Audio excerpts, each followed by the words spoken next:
Hello all, welcome to the next video session. So in this video, we'll begin with the first chapter of second module of storage area networks. In this video we shall discuss what is storage area network, what do you mean by fiber channel, protocol stack, what are the FC interconnectivity options, what are the FC topologies, components of SAN, and so on. What is SAN? SAN is a dedicated high-speed network of servers and shared storage devices which provides block-level data access. So data is accessed in terms of blocks.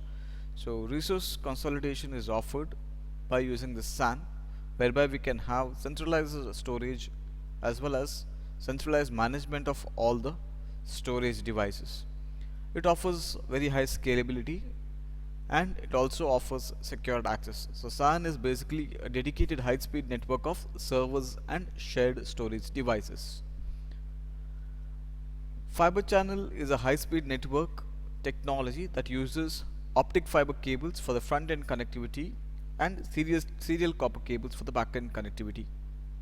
As we can see here, so the users and the application clients, they are connected to the servers on the applications through the IP network, whereas the servers themselves are connected to the storage using the fiber channel storage area network. We call it as FC SAN. So let us look at the SAN and its evolution. This is the fiber channel SAN evolution. Earlier SAN used only FC hubs as interconnecting devices, so that resulted in SAN islands of FC arbitrated loop. So then the interconnecting devices FC switches were used along with the FC hubs. Again, interconnected SANs with switched fabric was used. That is what it was called as, interconnected SANs with FC switched fabric. Now then the hubs were treated as obsolete and only fiber channel switches were used as interconnecting devices. So this was termed as enterprise FC switched fabric or enterprise SANs FC switched fabric. So this is the evolution of SAN. Earlier only FC hubs was used, and now only fiber channel switches are used as the interconnecting devices between the servers and the storage arrays. Now let us look at the components of SAN one by one. The first component that we have is called as node port. In fiber channel, devices such as the host, storage and tape libraries are all referred to as nodes. Each node is the source or the destination of information from one or more nodes. Each node requires one or more ports to provide a physical interface for communicating with the other nodes. These ports are integral part of an host bus adapter, are the integral components of an host bus adapter and the storage front-end adapters as well. A port operates in full duplex transmission mode with a transmit, that is TX link, and a receive, that is RX link.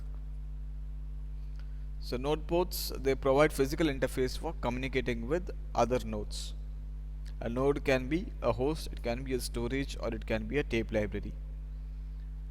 As we can see, every port is having two links, a transmit link and a receive link. The next component of SAN is cabling. SAN implementations generally use optic fiber cabling. Copper can be used for shorter distances for back-end connectivity, as it provides signal to noise ratio for distances up to 30 meters. For up to 30 meters, copper cables can be used. Optic fiber cables carry data in the form of light. There are two types of optic fiber cables. So one is called as a single mode, another one is called as a multi-mode fiber, as shown in the diagram over here. So multi-mode fiber cable, or we call it as MMF, carries multiple beams of light projected at different angles simultaneously onto the core of the cable. As shown in the figure, multiple beams of light can be transmitted using multi-mode fiber cables. Based on the bandwidth, multi-mode fibers are classified as OM1, OM2 and laser optimized OM3 and so on, based upon the wavelength. So in multi-mode fiber transmission, multiple light beams traveling inside the cable tend to disperse and collide. This collision weakens the signal strength as it travels a certain distance. This is known as modal dispersion.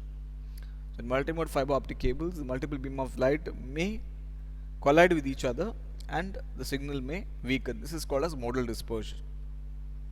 Single mode fiber cable carries a single ray of light at the center of the core as shown in the figure. These cables are available in diameters of 7 to 1 microns. The most common size is 9 microns. So in a single mode fiber transmission, a single light beam travels in a straight line through the core of the fiber. The small core and the single light wave limits the modal dispersion. So there won't be any modal dispersion in case of single mode fiber. Among all types of fiber cables, single mode provides minimum signal attenuation over maximum distances. So for longer distances, single mode fiber optic cables can be used. For distances up to 500 meters, multi-mode fiber optic cables can be used. Okay. Now we have something called as node connectors. There are different types of node connectors. We have something called as SC standard connector, LC lucent connector, and ST called as straight tip connectors. A straight tip is a fiber optic connector with a plug and a socket that is locked with a half twist bayonet lock. So these are different types of connectors used along with the cables. The next component of SAN are interconnecting devices. Hubs, switches, and directors are the interconnect devices commonly used in SAN. Hubs are used as communication devices in FCAL implementations, that is fiber channel arbitrated loop. Hubs physically connect nodes in a logical loop or a physical star topology. All the nodes must share the bandwidth because data through the connection, through all the data travels through all the connections, all the connection points in FC hub. Because of the availability of low cost and high performance switches, hubs are no longer used in SANs. Switches are more intelligent than hubs and directly route the data from one physical port to another. Therefore, nodes need not share the bandwidth in case of FC switch implementation or usage of FC switch as an interconnected device in SAN. Instead, each node has a dedicated communication path resulting in bandwidth aggregation. Directors are larger than switches. The third type of interconnect device, we call it as director. They are larger than switches and are deployed for data center implementation. The function of directors is similar to that of switches, but the directors have higher port count and fault tolerant capabilities. So these are the interconnect devices in the SAN, which are again treated as the components of SAN. So hubs, switches, and directors. The next component are the storage arrays. The fundamental purpose of a SAN is to provide host and storage access to the host to the storage resources. The capabilities of intelligent storage arrays decide the performance of the storage area network. The large storage capacities offered by modern storage arrays have been exploited in SAN environments for storage consolidation and centralization. Now, features of an array are high availability and redundance. It should offer the best performance. It should offer or support business continuity, that is, it should not cause any downtime to the business, that is, this should not disrupt the ongoing business operations, and also it should support multiple host connect. The next component of SAN is a SAN management software. It's basically a suite of tools used in SAN to manage the interface between the host and the storage arrays. Provides integrated management of SAN environment. It generally comes with web-based graphical user interface or command line interface. It provides key management functions including mapping of storage devices, switches, and servers, monitoring and generating alerts for discovered devices, and logical partitions of the SAN called as zoning. In addition, the software provides management of typical SAN components such as the host bus adapters, storage components, and interconnecting devices. So these were the components of SAN. So the node ports, the cabling, connectors, interconnect devices, storage arrays, and the SAN management software. Now let us look at the SAN connectivity or FC connectivity options. What are the different architectures or three connectivity options that are used in FC architecture? The first type of connectivity option is called as point-to-point. Point-to-point is the simplest FC configuration, that is, two devices are directly connected to each other as shown in the figure. This configuration provides a dedicated connection for transmission between the nodes. However, the point-to-point configuration offers limited connectivity as only two devices can communicate with each other at a given time. That is the limitation. Standard direct attached storage uses point-to-point connectivity. As you can see, in point-to-point connectivity, there is a direct connection between the servers and the storage devices. The next type of connectivity is called as FCAL, or fiber channel arbitrated loop. So in fiber channel arbitrated loop or FCAL configuration, or devices are attached to a shared loop. So FCAL has the characteristics of a token ring topology and a physical star topology. In fiber channel arbitrated loop, each device contains with other devices to perform the IO operation. Devices on the loop must arbitrate to gain control of the loop. At any given point of time, only one device can perform the IO operations on the loop. As the loop configuration, fiber channel arbitrated loop or the FCAL can be implemented without any interconnecting devices by directly connecting one device to another in a ring through cables. However, fiber channel arbitrated loop or FCAL implementations use hubs whereby the arbitrated loop is physically connected to the in a star topology. The FCAL configuration has the following limitations in terms of scalability.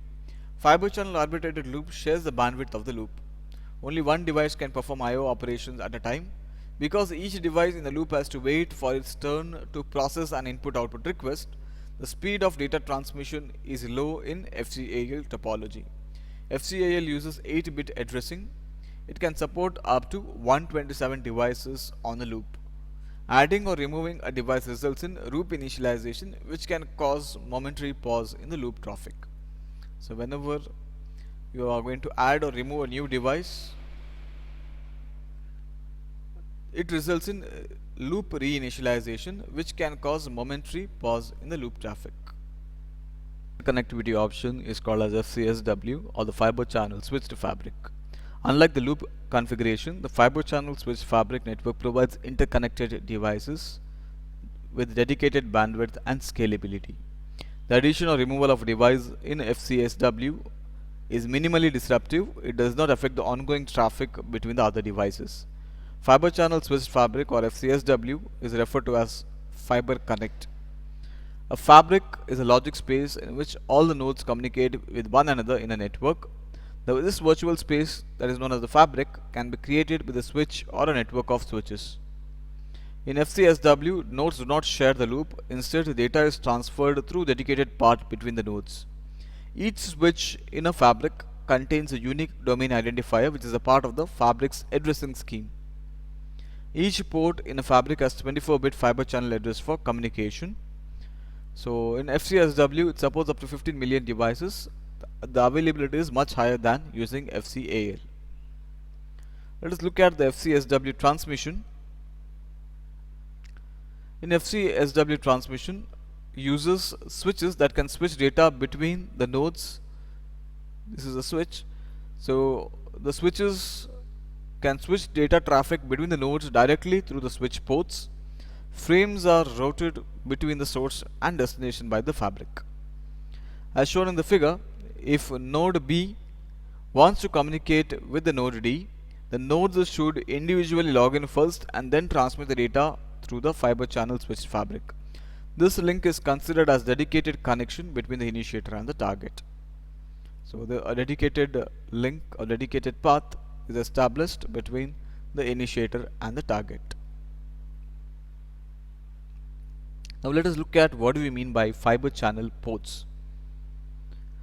There are different types of ports, as we have discussed. The different node ports available in FC, fiber channel or storage area networks.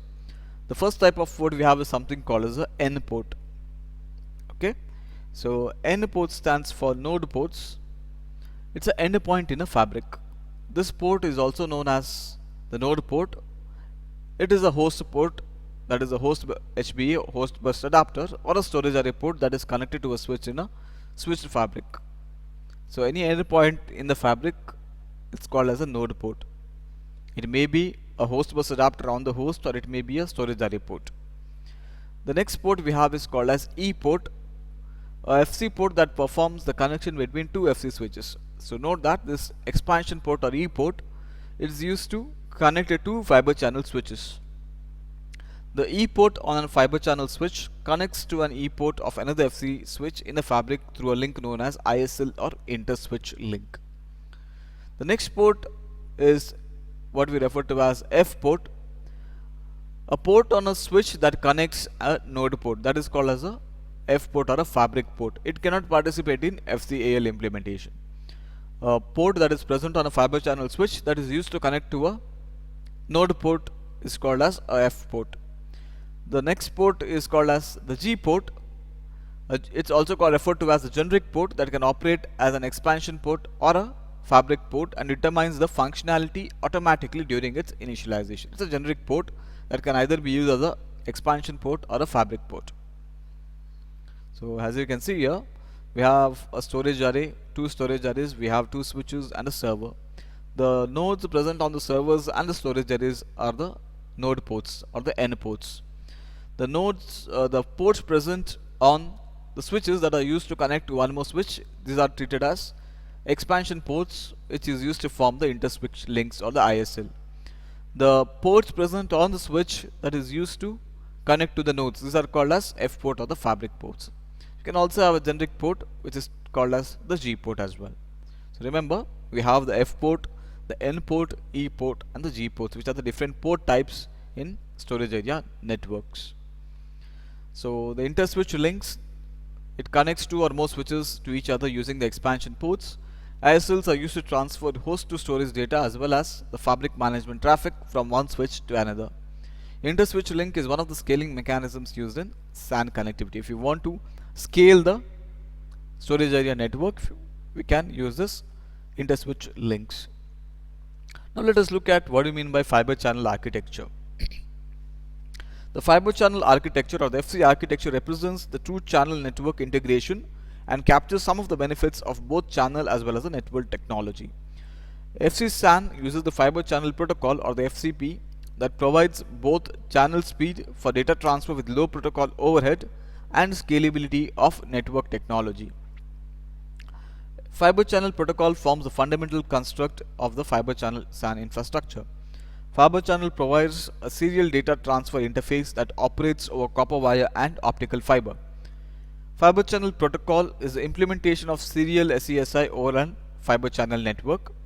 In fiber channel protocol architecture or FCP architecture, all external and remote storage devices are attached to the SAN, appear as a local devices to the host operating system. The key advantage of FCP are as follows. So first one is it offers sustained transmission bandwidth over long distances. Second advantage is that it supports for large number of addressable devices in a network. Okay. And lastly, it supports speeds of up to 16 Gbps. So these are the benefits of FC protocol. Let's look at the FC protocol stack or the fiber channel protocol stack.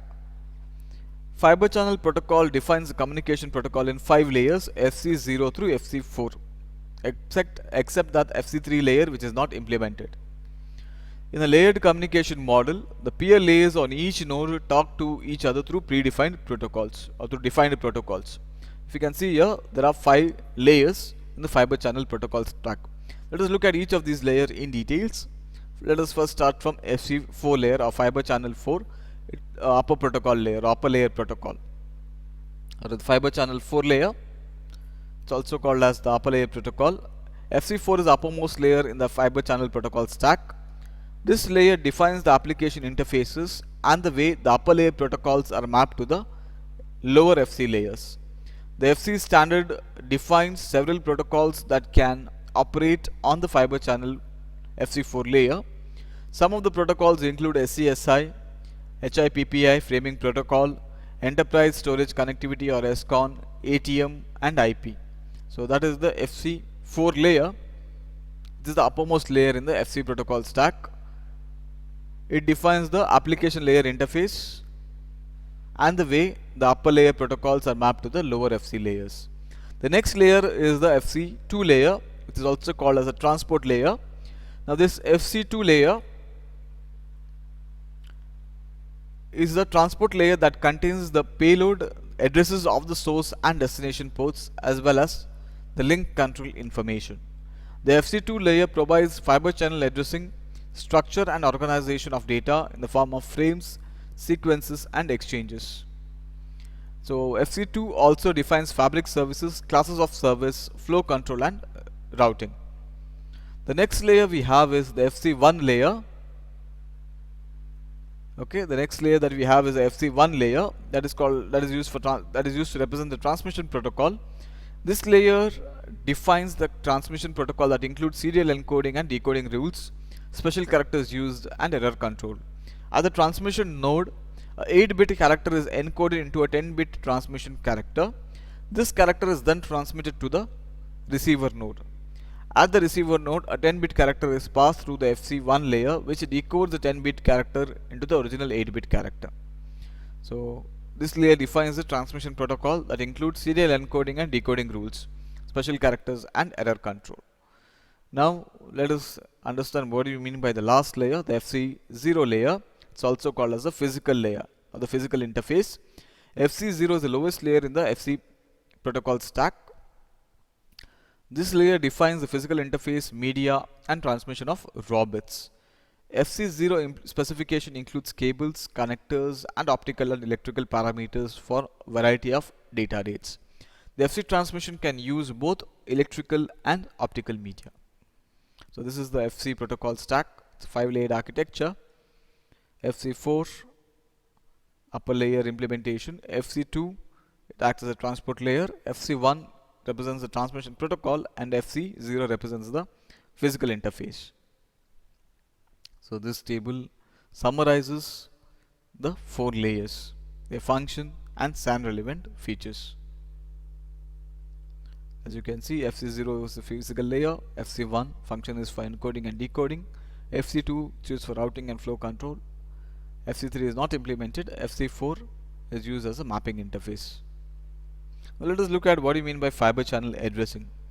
FC address or a fiber channel address is dynamically assigned when a port logs onto a fabric. The FC address has a distinct format that varies according to the type of the node port in the fabric. These ports can be the node port and an NL port in a public loop or an NL port in a private loop. The first field of a fiber channel address of an N port contains the domain ID of the switch. As we can see in this particular figure, the first field of the fiber channel port, fiber channel address of an N port contains the domain ID, which is an 8-bit field. So out of 256 domain IDs, possible domain IDs, 239 are available for use. The remaining 17 addresses are reserved for specific services. Okay, so the area ID is used to identify a group of fabric ports or the F ports. And the last field is a fiber channel address that identifies the F port within a given group. So first 8-bit is used to represent the domain ID, the next 8-bit is used to represent the area ID, and the last field in the fiber channel address, it identifies the F port within a given group. So it's a 24-bit address format which are dynamically assigned whenever a port logs in to the fabric. The next type of unique identifiers are called as worldwide names. Each device in a fiber channel environment is assigned a 64-bit unique identifier called as the WWN or the worldwide names. The fiber channel environment uses 2 types of worldwide names called as the worldwide node name and the worldwide port name. Unlike a fiber channel address which is dynamically assigned, a worldwide name is static name for each device on the fiber channel network. Worldwide names are similar to the MAC addresses used in IP networking. Worldwide names are burned into the hardware or assigned through the software. Several configuration definitions in a SAN use worldwide names for identifying storage devices and host bus adapters. The name server in a fiber channel environment keeps the association between the association of worldwide names to the dynamically created fiber channel addresses for the nodes. Now this figure illustrates the worldwide name structure for an array and the host bus adapter. So this is the worldwide name for an array and this is the worldwide name for a host bus adapter. So both are 64-bit worldwide names. Now let us try to understand the structure and organization of the fiber channel data. Fiber channel data is organized as three things: frames, sequences and exchanges. Frame is a fundamental unit of data transfer in fiber channel network. Each frame can contain up to 2112 bytes of payload. The next terminology is called as a sequence, which is a contiguous set of frames sent from one port to another. So frame is a fundamental unit of data transfer. Contiguous sets of frame is called as, that is sent from one port to another, is called as a sequence. So then we have something called as exchange operations. So enables two endpoints to identify and manage a set of information units. It is again in turn mapped to the sequences. So remember three terms: frames, sequence and exchange. That is how the fiber channel data is organized. Now let us try to understand what do you mean by a FC frame or a fiber channel frame. The fiber channel frame as shown in the figure consists of 5 parts. First we have the SOF or the start of frame, followed by the frame header. Then we have the data field, followed by the CRC, cyclic redundancy check, and the end of the frame represented by EOF. The start of frame, and that is the SOF and EOF, act as the delimiters. The SOF is also a flag that indicates whether the frame is the first frame in a sequence of frames.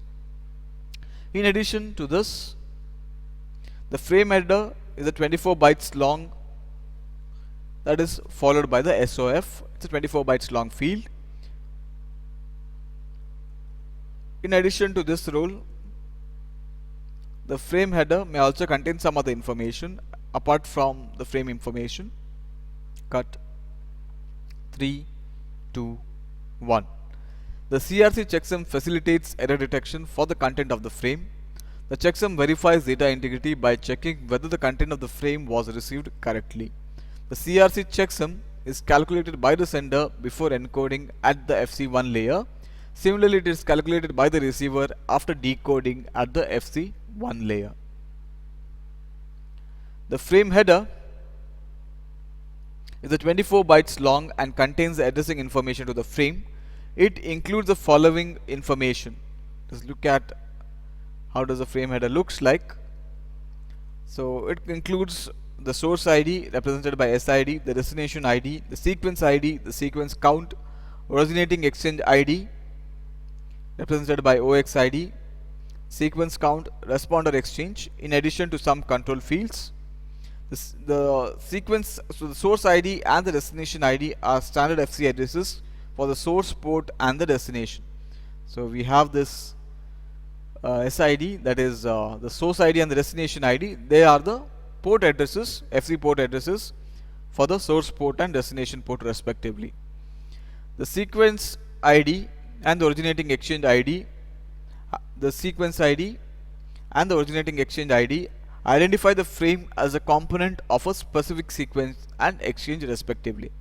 The frame header also contains the following fields, that is it contains the routing control fields represented by R control.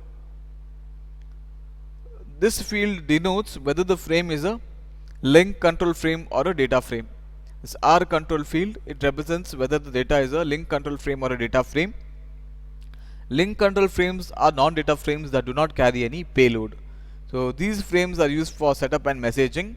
In contrast, the data frames carry the payloads and are used for data transmission. So that is the R control fields. The next field that is present in the frame header is called as a class specific control. This field specifies the links for link speeds for class 1 and class 4 data transmission. The next field we have is the type, that is a frame header field. This field describes the upper layer protocol to be carried on the frame if it is a data frame. However, if it is a link control frame, This field is used to signal an event such as a fabric busy. For example, if the type is 08 and the frame is a data frame, it means that the SCSI will be carried on an fiber channel. The next field we have is called as the data field control or DFCTL. It is a 1 byte field that indicates the existence of any optional headers at the beginning of the data payload. It is a mechanism to extend the header information into the payload. The next field that we have is the frame control or FCTL. It's a 3 byte field that contains the control information related to the frame content. For example, one of the bits in this field indicates whether this is the first sequence of the exchange. The data field in a FC frame contains the data payload up to 2112 bytes of the original data. In most cases, it is the SCSI data. So it is this FCTL field, the 3 byte field that contains the control information related to the frame content. Okay. So then we have the data field itself, which is 2112, which can carry a payload of up to 2112 bytes. So we have the startup frame, the frame header, which in turn contains multiple fields such as the source ID, the destination ID, the originating exchange ID, and so on. So these are all the sub fields within the frame header, followed by the CRC, and before that the data field itself, which is the payload carrying the data to be transmitted from the source to the destination. Now let us look at what do we mean by the flow control. Flow control defines the pace of the flow of data during or data frames during the data transmission. It defines the pace of flow of data frames during the data transmission. We call it as flow control. FC technology uses two flow control mechanisms, that is BB credit or buffer to buffer credit and EE credit or end to end credit. Let us see what do you mean by this buffer to buffer credit. Fiber channel uses buffer to buffer credit mechanism for hardware based flow control. Buffer to buffer credit controls the maximum number of frames that can be present over a link at any given point in time. In a switched fabric, the buffer to buffer credit management takes place between any two fiber channel ports. The transmitting port maintains a count of the free receiver buffers and continues to send frames if the count is greater than 0. The buffer to buffer credit mechanism provides frame acknowledgement through the receiver ready primitive. The next flow control scheme method we have is something called as end to end credit. The function of end to end credit is similar to that of buffer to buffer credit. When the initiator and the target establish themselves as nodes communicating with each other, they exchange end to end credit parameters as a part of the port login. The end to end credit mechanism affects the flow control for class 1 and class 2 traffic only.